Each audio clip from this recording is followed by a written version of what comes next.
Hello, everyone. This is Ed Breniger, and welcome to the Eddie Network podcast. My guest today is Matt Moore from Australia. You are from Australia, right? I am, but I'm originally from the UK, but I am absolutely 100% true blue Aussie now. Excellent. I love it. I love the Aussies. I really do. I can't. I've been longing to go there for quite some time, and I've You had a, should, you a should, number of others from Australia who have been on the podcast and just have enjoyed their company very much. you should come here. Although generally we tell Americans that Australia is horrible, so they leave us alone and don't come. But in your case, Ed, we'll make an exception. Thank you. I what So, what I'd like to do is come and rent a car and cover the whole continent. yeah, book out about 6 months to that, Ed. We are a deceptively big country, right? Well, North America is too. So I Yeah. understand. I understand bigness, and it has been. It's not unusual for me to pack a bag and jump in my car and drive to California. So I think so. Like it's interesting because if you look at them if you superimpose them on a map, right? Australia and the mainland United States are about similar sizes, okay? But I think the thing that will strike you when you come here is like America is a land of what, 350 million people about? yes, In Australia, it's about 25 million, right? So you can drive for a day and not see another human being, right? And I, yeah, and I imagine there are parts of like the west of America that are like that, I imagine. there are parts of central Nevada where that would be Mm, very much the case. mm. The loneliest road in America is US 50 that cuts across the middle of Nevada between Utah and Northern California. So it's like that. That's an But interesting thing to know, the loneliest road. I will and I've driven on it many times, and bear that in mind. um, even gotten a, a traffic ticket on it. So it's not Right, all that right. lonely that there's no patrol people, but it's yeah. There's something about wide open spaces that has an effect upon the psyche of a people. Mm. Um, and let me ask you this, and we're going to talk about some other things, but let me ask you this about do the people in Australia have a sense that the future is open and it's wide open and there's all these possibilities because they're so used to that openness, the physical openness of the country. Well, funny you should mention that, Ed, right? So I think it's worth pulling apart that question like in a few directions. Okay. So perhaps differentiating, so obviously there is an indigenous population that's lived in Australia for 60,000 years plus, Right. right? All right. That has its own culture and its own sense of deep time that I think would be a very interesting thing to discuss, but I'm like not qualified to do that, right? But I just want to flag that up. And then you've got, I think the other thing that people forget or don't know about Australia is what an immigrant population we are, right? So Mm-hmm. 25% of Australians are born overseas, right? Right. 50% of Australians are either born overseas or have a parent who was born overseas, right? So we are on the edge of the world, right? We are a long way from anywhere, but there is also there's an international connectivity. So in Australia, you talk about doing your OE, which is your overseas experience, right? Where you go to the US or you go to Europe or you go to Asia, right? Um, so people have family roots in traditionally in the UK and then in Europe, Greece, Italy, and more recently in places like China and India, right? Right. So a lot of Australia is surprisingly multicultural, and it's also surprisingly urban, right? So I think the outside image of Australia is Crocodile Dundee, right? But like us, like levels of urbanization in the world. So I think 80% plus of people actually live in cities. So there are these small number of big cities that cling to the coast largely where people live. So again, I think people think it's Crocodile Dundee, but a lot of Australians basically are sitting at a coffee shop, sipping a very nice coffee, thanks to some of our Italian, immigrant forebears. And it's a little bit different to that. So, we're not going, well, that's a knife at each other. But coming back to your comment about optimism, so one of the reasons I moved from the UK to Australia and stayed in Australia is that I think Australia is fundamentally an optimistic country. That Hmm. may change, people might lose that. But in the UK, there was this sense of the past and the past weighing on you, Yeah. and hundreds, if not thousands, of years of history and an empire, and we used to rule the world and all that kind of stuff, right? In Wow. Australia, there's none of that. So in the indigenous community, yes, there is that sense of deep time, but everybody else like arrived 5 minutes ago, right? And is sort of come here consciously. So I think it is that. I think there is something about that open space, and you hear that in Australian popular music, that sense of space, right? That is, like that epicness. But it's also, I think, tied to that fragrant nature of the society, and people have chosen to be here, right? And they're going to make the best of it. So yes, I think you are correct, but for more reasons than maybe you first think. Well, I I don't. Crocodile Dundee is certainly an Australian film, but the ones that really get me are is Walkabout, Nicholas Regg's Yeah, Walkabout, beautiful movie. and Man from Snowy River, Yeah, and great movie. Quigley Down Under. Also, again, fun movies. Like But they're mythological. They're mythological. yes, Yeah. one movie I have to recommend to you is called Samson and Delilah, and it's about a romantic relationship between like a young Indigenous man and a young Indigenous woman, and it is haunting. It is beautiful. It's something else. Strong recommend. And okay, I'm going to write that down. And we shouldn't forget Baz Luhrmann's uh, films. How could we forget Baz Luhrmann?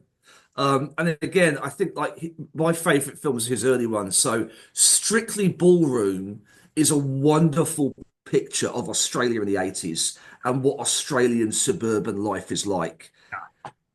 It is great. And again, it's immigrant nature, right? Because it's like the way the dude becomes a dancer is by basically talking to hanging out with non-Anglo people that teach him how to dance. And here in the U.S., we're an immigrant culture, but we're probably 200 years older in that regard. Mm, So, mm, like the first generation of my family came in 1730 mm.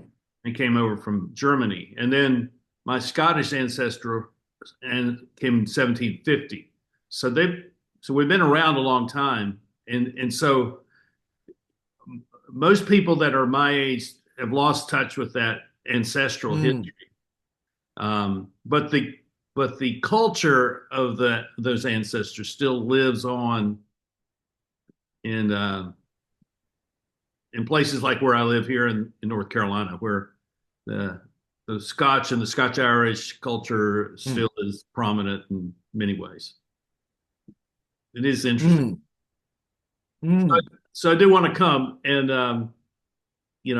and see what has been undiscovered mostly by Americans yet. So that Excellent.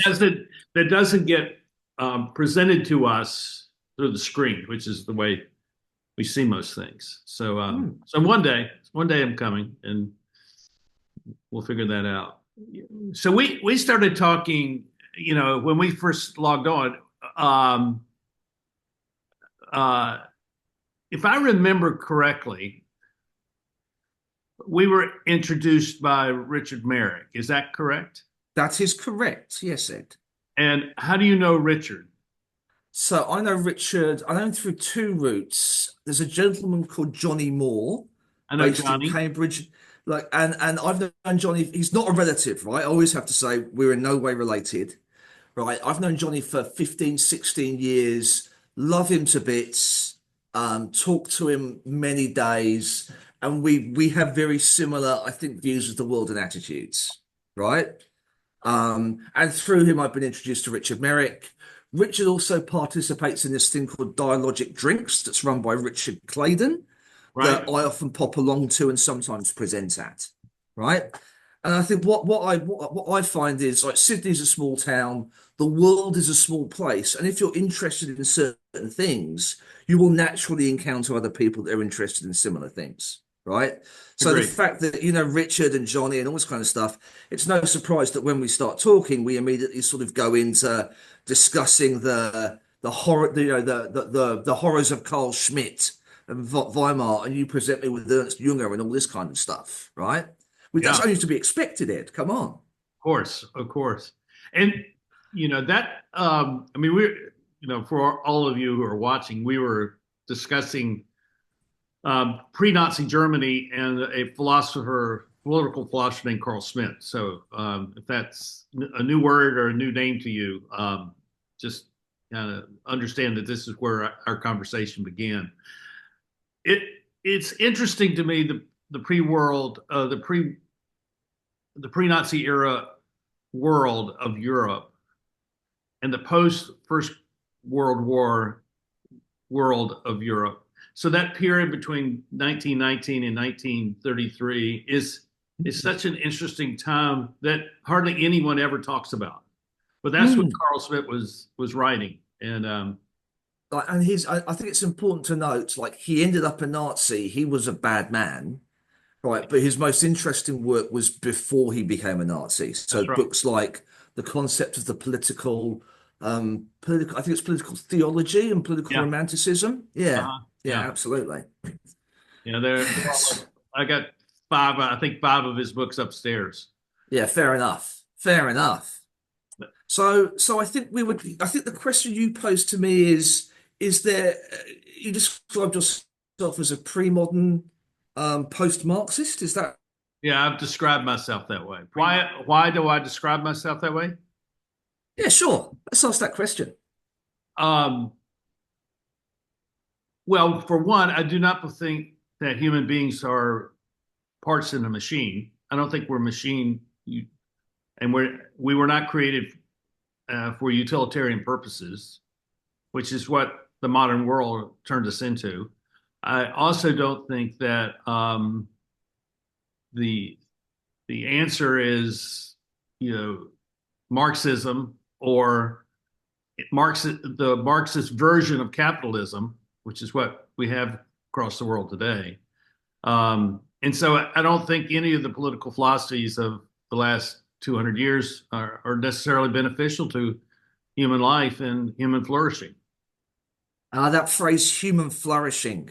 Okay. And I think that's sometimes interesting to unpack because often what it obscures is which humans are we talking about and whose version of flourishing like do we go for? And is there an objective view of what flourishing is? Again, it's interesting. It's one of those phrases I've heard quite a lot in the last few years. Um, and I'm an innately paranoid and suspicious person, Ed, as you can tell. So I sort of I, when you unpack that for me. I don't think it's a program. Human flourishing is not a program. Human flourishing is the intent of the individual for their life. So I want to flourish as a human being. And again, I mean, and again, there's lots of different ways in terms of reading that, right? So, like one Eight, way of reading eight that is billion, Friedrich eight Nietzsche's billion view, which ways, is you should 8 billion see, ways of doing that. which is a response I quite like, right? Because there has to be that. There has to be like diverse views of what flourishing is. And I would probably be very bad at telling Ed Brenegal what his view of human flourishing should be. But you could tell me what you see in that would help me to better understand that. We could have a conversation, right? And the definition, one of my favorite definitions of conversation is Theodore Zeldin's one, right? Which is a conversation is where, and you know this, right, Ed? It's where two people like come in with the intent to come out slightly different to the way they went in, right? Always. And And again, the other thing that reminds me of is like Cast, James Carsey's idea of that's an infinite game, right? It's not a game that stops. It's a game that keeps on going. That's exactly the way I see things. So, Mm. so I started the podcast almost 2 years ago because, um, well, for one, I didn't want people to come on who are simply promoting something. I didn't want, Buy my book. Buy my seminar series. though I've had people on who have books to sell and Mm. seminar, but I was interested in people who nobody knows, and yet they have something to contribute that's worth identifying and affirming and appreciating. And Yeah, I think that's a fantastic idea, Ed. Um, Obviously, I'm hurt that you said that nobody knows who I am, but you are probably correct. Um, I think so. Okay, so you said sort of like we've had no philosophers in the last 200 years that are sort of worth anything, worth a bar. That's quite a well, I don't know, bold 200 statement, years. Ed. I would say during my lifetime. Well, Hmm. and I would back off and not say that either, because there are some who have had an effect upon me. But on the whole, um, the there's not it's not Well, a great time of human thought. I am going to challenge that, Ed, and I'm going to use the science fiction writer Theodore Sturgeon to do that, right? Because you know Sturgeon's law. No, no. 90% of everything is crud, right? So this was Okay. his response to literary writers who said, "Oh, science fiction is all garbage." His response, well, 90% of everything is rubbish, right? Well, I don't believe that. But but what happens is over time, everybody forgets the rubbish, right? And they just focus on the good stuff. So when we look back at say musical history, right? Um, we forget like the terrible copyists of the Beatles who might have been one-hit wonders in 1964, right? And we just remember the Beatles. Oh, music was so much better then, right? And I think we do something similar with philosophical thought, right? Like people like, okay, you bagged Marx, but at least Marx thought, right? But people like Hobbes, Descartes, right? Even like people like was it de Maistre, or but there were probably lots of minor league aristocrats scribbling absolute dross at the same time that we've totally forgotten, right? So Yeah. I think what my hypothesis would be, there will be two people doing whatever the equivalent of this is in 100 years, going, oh, they had it so good in the 2020s with all those amazing thinkers, whereas now in the 2120s, it's a wasteland, I tell you, a wasteland. So I again, my Yeah. sort of training is in history, amongst other things, and I am very suspicious of views of the of history that are rose tinted, right? And I think if you look around, there are lots of interesting thinkers and ideas right now. But again, 90% of everything is crud. So we just have to sort of go out there and pan for the gold. Yeah. Well, let me refine my comments, which is Please do. um, I I think part of the problem that we face is that um, there are people who wrote things that were well-meaning and they were probably very wise, but they were wise in the context of the day that they were writing. And then we take them out of context, and then they become not so helpful, not so wise. And the fact that we don't really deal with context very well, I think, makes it difficult for us to be, to historically understand what's gone on over the last 300 or 400, 500 years, and to say, oh, this happened then because of the context that they were in then, but we're in a different context now. So why are we still um, pushing this ideology or this idea that was prominent then now when it may not be as valid as it once was. And I think that's absolutely true, Ed. Absolutely true. But you see that all over the place, right? So I see it in organizations, and a manager or a leader will look at another organization and go, oh, like, oh, Google are doing that. Oh, they're successful. Oh, Apple are doing that. They're successful. We Right, should do that. And they don't understand the context of that practice. right. And they import it mindlessly and it flops. It fails, right? Because they failed to be curious enough to understand the context. And I think that is an endemic human behavior. Unfortunately, I don't think we're gonna get away from that. Human's gonna human. Well, it's just to recognize that that's part of our humanity and accept it and be a bit more humble about our opinions. And I think that is probably the only way we can actually deal with that in a wise way. Yes, easier said than done though. Of course it is, but all the best things require hard work. Yeah, fair call. In time. Fair call. I am sort of reminded though that like I think like of the seven deadly sins, I think pride is the worst, isn't it?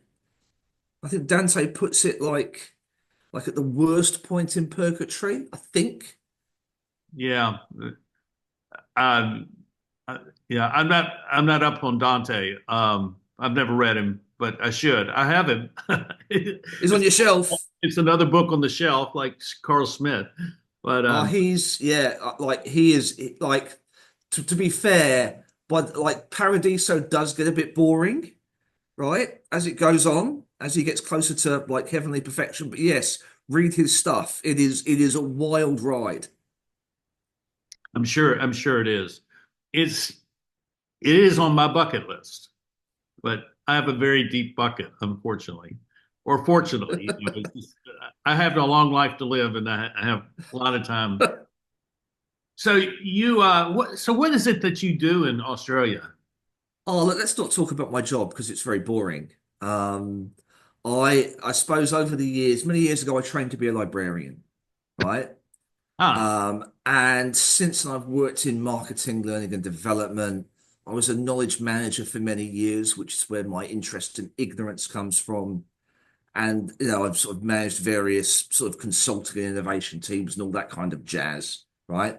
I've had a very I haven't had one of those straight line careers. I think right. people call them squig. I've had a very squiggly career.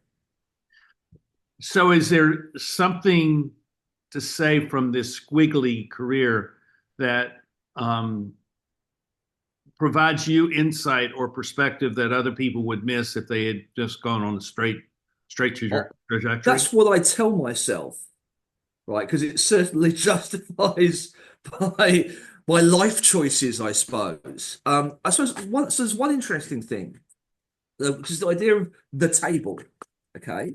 So if you talk to people in a particular profession, let's say marketing or learning and development or, technology, they'll say, what we need is a seat at the table. And by that, they mean the C-suite, right, and the board. Right. Okay. Like what we do is important and people need to recognize that. And we need a seat at the table. Right. And what they'll do is they'll point to somebody else and go, well, they've all got seats at the table. Why haven't we? Right. And what fascinates me is like lots of professions do this, and yet they seem to be completely unaware that other people are in the same boat as them, Yeah. right? So again, you'll sort of go, yes, yes, marketing, you want a seat at the table, but do you know that IT want a seat at the table too? Are you aware of that? Do you ever talk to them? I know we don't really talk to them. We don't talk the same language, right? And by the way, the image of the table you would need to fit everybody on. Did you see that picture of Putin and Macron when they were sort of like Macron visited Putin in Russia? There was this enormous table there. That's the sort of table you would need Yeah. for this to fulfill these corporate desires. So I think what that shows to me is because people in different professions don't often talk to each other in any deep and meaningful way to learn about each other, they fail to recognize they actually have the same challenges, right, or similar challenges. And if they did, they might actually learn things from each other. But what do I know? And I would ask the question, is desiring a seat at the table a um, an indication of weakness? I think it's an indication, like, so to desire a seat at the table means you don't perceive yourself as having one, right? Right, So I think it's certainly an indication that you perceive your status to be lower than right, everybody else, right? right, Um, so possibly weakness, right? Because I think so. In my experience, there are two groups in most organizations that already have a seat at the table. One of those is finance, because they right, control money and the flow of money through the organization, right? And they do all the complicated maths that no one else wants to do, right? And then the second team is sales, right? Because again, they're seen as actually bringing in revenue into the organization, right? And then, they also talk to customers, which nobody else really wants to do. Okay. And right. then if it's like an organization with a particular focus on making things, right, there will also be, you will have some kind of product or manufacturing like group with a seat at the table. Because again, they make the stuff that nobody else wants to make, right? I would add to your list that HR wants a seat at the table. 100% they want a seat at the table. Yeah. Um, have you read a book, have you read an article by Peter Capelli, which is about the perceptions of HR in organizations and HR's self-perception of itself. Because every so often, and HR people get very sort of uncomfortable with that and defensive, as understandably, and go, no, no, no, no, no, no, we do all this good stuff. People shouldn't hate us. No, how dare you? And Capelli's observation is the status of HR in organizations is fundamentally, parts of it, not all of it, but parts of it are outside the control of HR because their status in the organization is linked to the state of the labor market. Right? If Yes. the labor market is tight, HR has power. If the labor market is loose, they don't. And power and control are synonymous with a seat at the table. Um, Yes, power, not like power is related to status. And that's what a seat at the table is. It's a status symbol, as well as an opportunity for control, like power and influence. Yeah, it's an interesting it's an interesting perspective to acknowledge that that's probably the way things are. And what if you're not even in the institution, if you're not even a member of the company, Hmm. and you're on the outside looking in, and you Hmm. recognize that having a seat at the table is actually more like being in prison because it thwarts the ingenuity and the energy and the desire, the drive to succeed and to achieve things.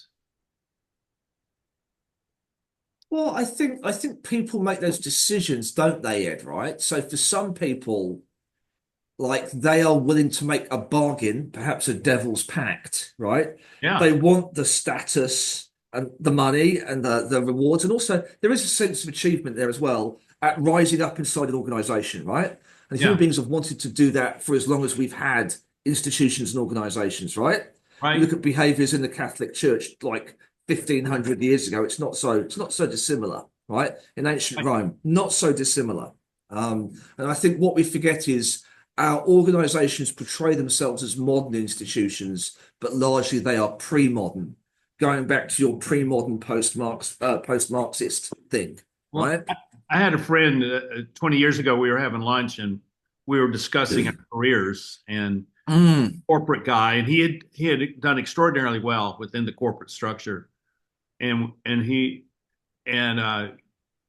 said to me in a I think a rare moment of honesty, he says, "I envy your freedom," and I said, "I envy your monthly paycheck," and so there's this compromise that we have to Yeah. kind of address, and I think it's becoming more and more difficult to see that compromise as clearly as maybe it was 20 years ago. Yeah, look, and I think, why do you think that is, actually, Ed? Why do you think it's more difficult to see? Because I think that I would say that the financialization of the modern corporate business has made everybody an exploitable asset for more money to the company, and it doesn't necessarily translate into advancement for the individual. Hmm. And uh, I see that as having changed since my father's an HR guy in a Yep. large company, large trucking company here in the U.S. Mm. And watching and listening to him every night complain about his boss and stuff like that, and telling stories about what life in the corporate, it's that didn't attract me at all, like, to go into corporate. Mm. The fact that I ended up doing consulting with corporations and small businesses and communities and stuff is kind of very ironic that I ended up Mm. there. But I had this outsider's view of that, and I still have an outsider's view and see that. Well, it's like I was saying earlier. I see that organizations are not oriented around maximizing the potential of the people that work for them, but rather maximizing the financial return on the employment of those people. I suppose my comment about that is I'm not sure, I am not convinced they ever have been as a whole orientated towards that people maximization. Oh, You I go agree. back to the you go back to the 19th century, right? Like if you worked at a mill in Manchester, nobody gave a toss about your, personal maximization, right? Right. Um, Right. and I think again, I think that is the nature of organisations. I think, to my mind, one point you made is really important, which is the clarity around that bargain, right? And the both sides being clear on what that means. So I think one thing that is interesting is the fact that job tenure has gone down at all levels in organisations, right?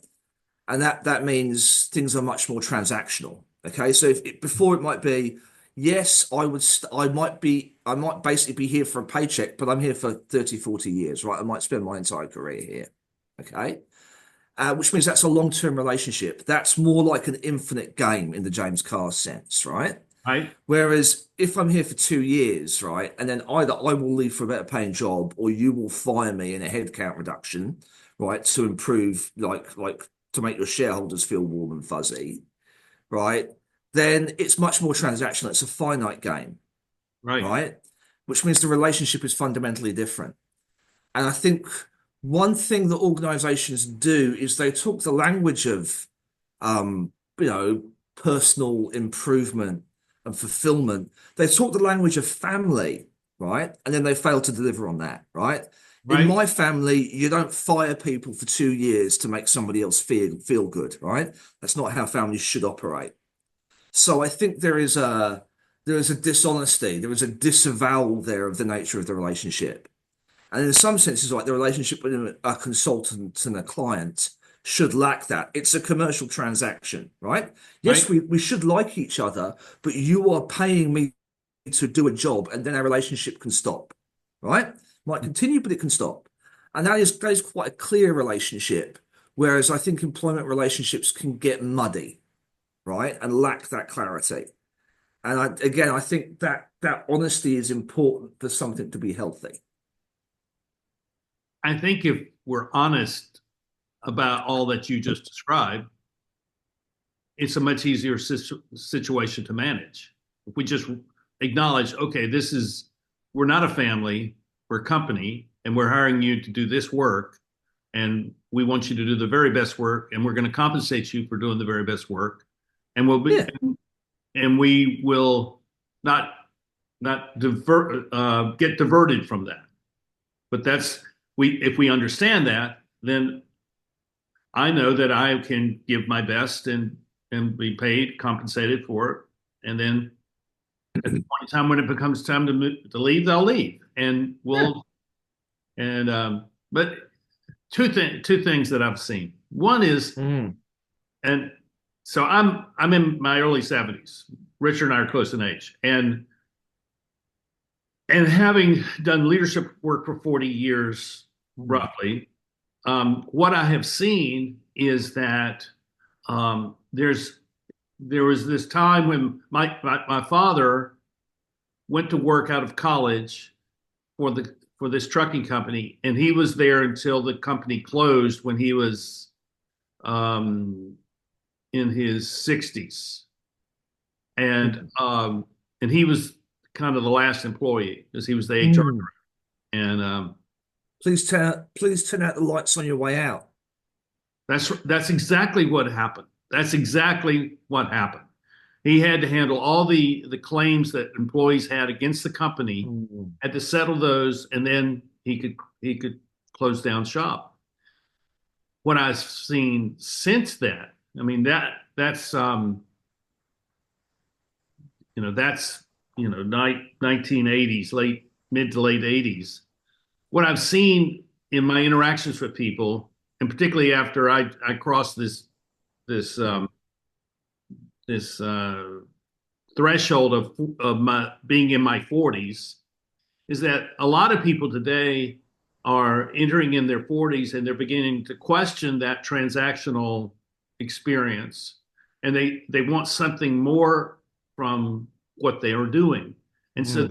so the 40s become a time of transition for a lot of people, and it's now almost as if it is required to go through a transition where you get to decide, what is it that I want to do now that I've done this for Mm. 20, 25 years. What is it that I want to do next for the next 20, 25 years? And then I'll retire.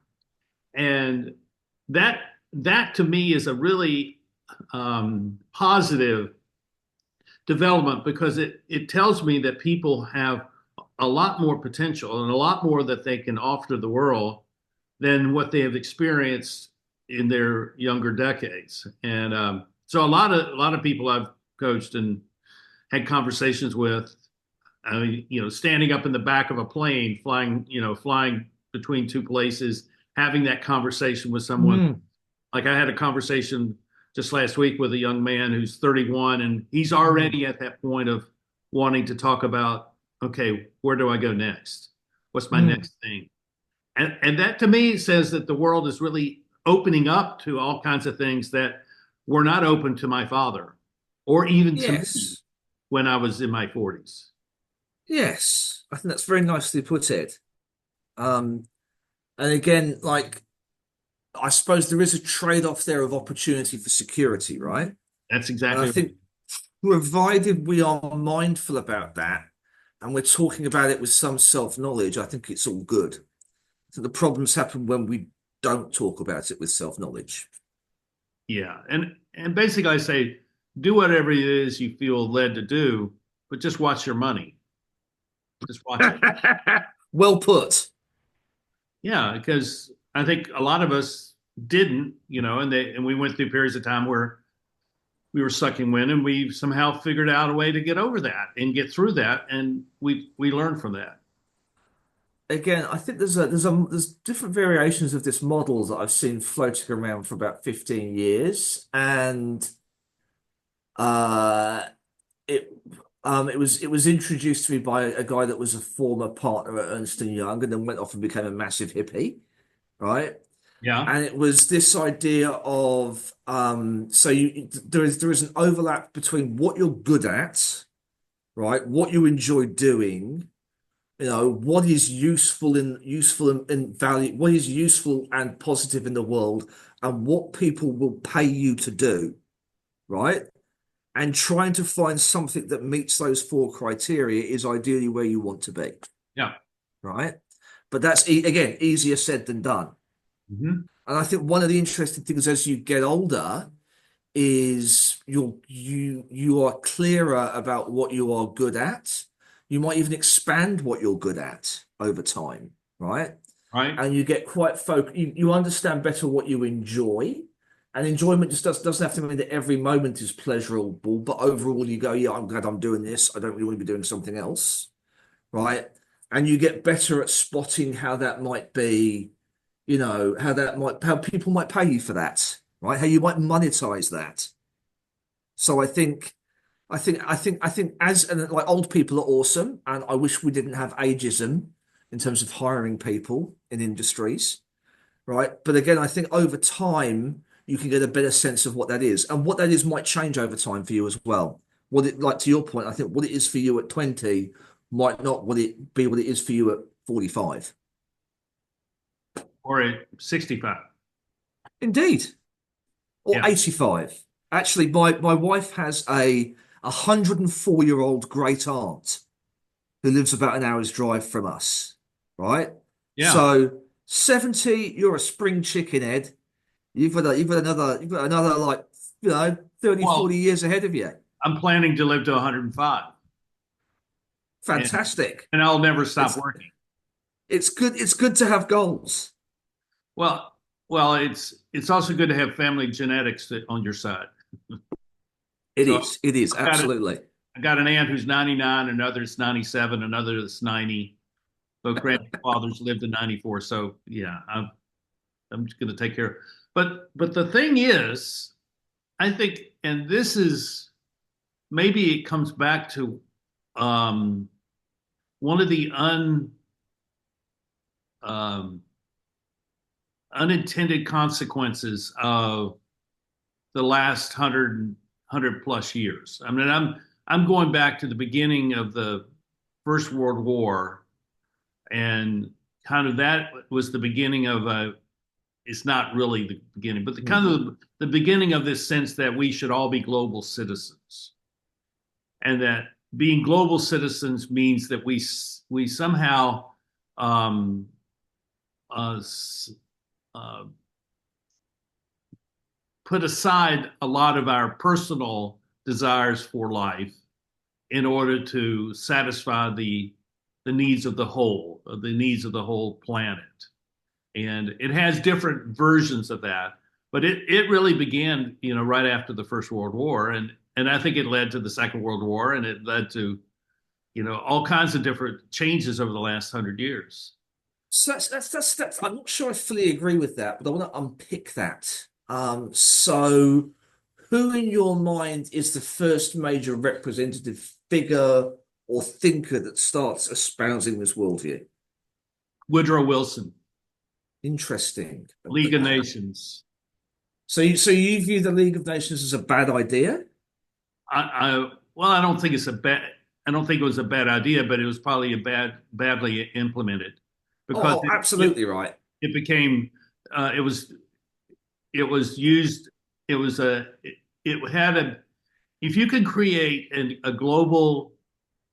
place of global conversation between nations where they could actually adjudicate their differences, I'm all for that. But the problem is that all these nations leaders all have a personal attachment to their power, and they want to exert that. And I saw that as setting up Carl Schmitt and the Nazis as a so that the Second World War was just the really the end of the First World War in a long series of decades. Hmm. Okay, interesting. I think so with the League of Nations, as I recall, did America not join the League of Nations? As I recall? Well, yeah, but it was our idea. I know. But Yeah, that's wasn't right. wasn't wasn't You see wasn't that? there a presidential campaign where the slogan was back to normalcy? That's right. That's right. See, this is the problem. You create these institutions that are not going to function as the way they were designed because the people in it have ulterior motives, and I think we still deal with that. I think that's the nature of human institutions, isn't it? We started talking, which is um, like if our institutions are based on human beings always being at their best, they are badly designed institutions, right? Right? What effective institutions do is take human beings at their worst, at their most violent, their most selfish, right? And then they try and convert that into something productive and harness that, right? As well as all the good stuff. Okay, Yeah, I agree. and that is what things like democratic governments do. That is what things like corporations do, right? Um, they take the mess of human desires and try to harness them. So I think and again, I think we've had a mixed. I would freely admit we've had a mixed record of supranational institutions, right?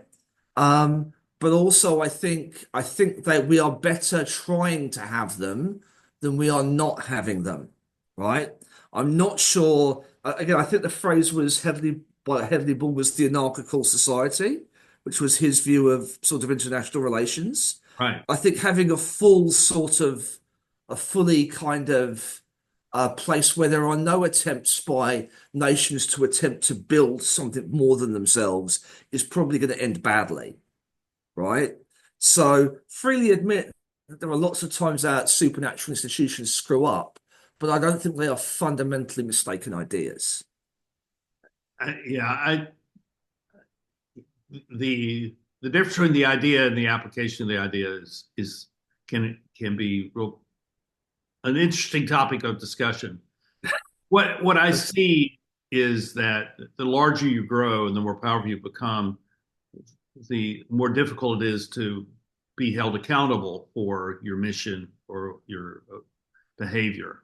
And it becomes very complicated. And I think that's where we are today is that there's really no accountability because the stakes are so high.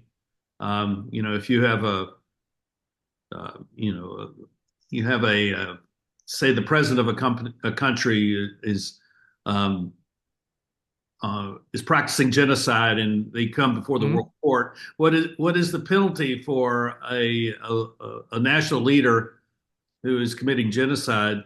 What is the appropriate penalty for that?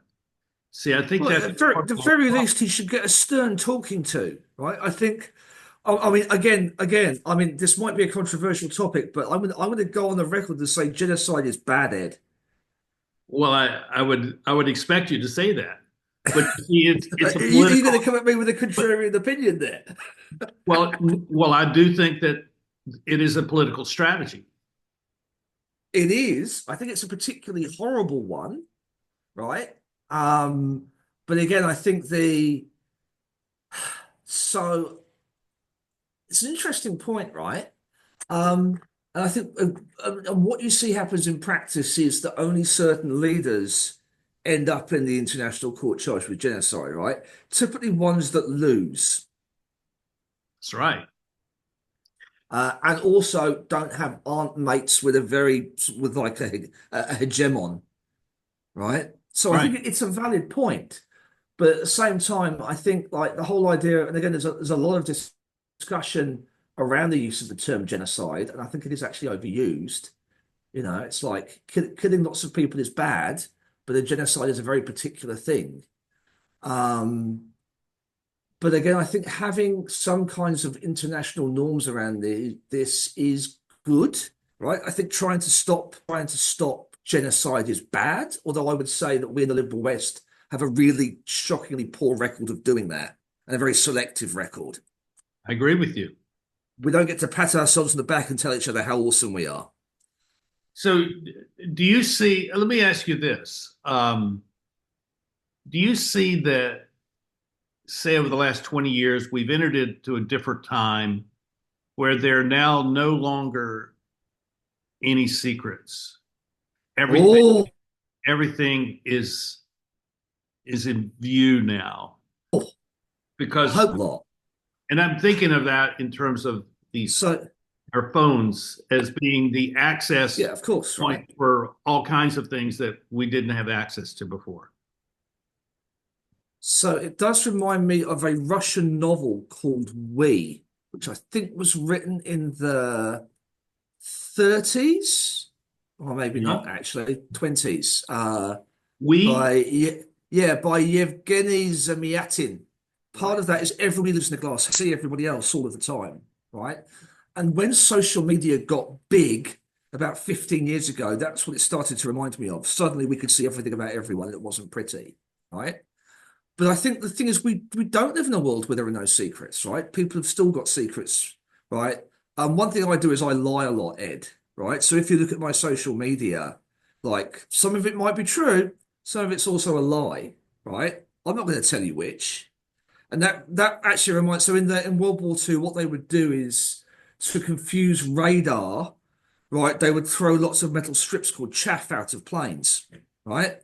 So I think human beings need secrets. I remember like many years ago, somebody said to me, "Well, we are our secrets, right? That's part of the core of who we are." Yeah. Right? So I personally, I think we've seen that we've almost hit a high point in terms of the use of social media, in terms of the use of mobile devices. And I think what we will start to do is start to see is people like mindful or like quite deliberately remove them from elements of their life. We will see people shift off social media. Although again, I think on social media, people post lots of things, but lots of those things aren't true, right?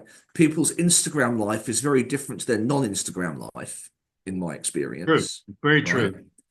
Right. So I think people need secrets. So I think we will see behaviors that allow people to try to protect that. Whether they will succeed in protecting that, I think is a very different question and one I don't know the answer to. Is there a difference between having secrets and having a private life? Probably, but I think they overlap a great deal, right? And Yeah. I think the question of a secret is who do you share it with, Right. right? Right. Um, and again, I think having a private life is very important. Um, but also the effort and energy required to maintain a public life can often be overwhelming for people.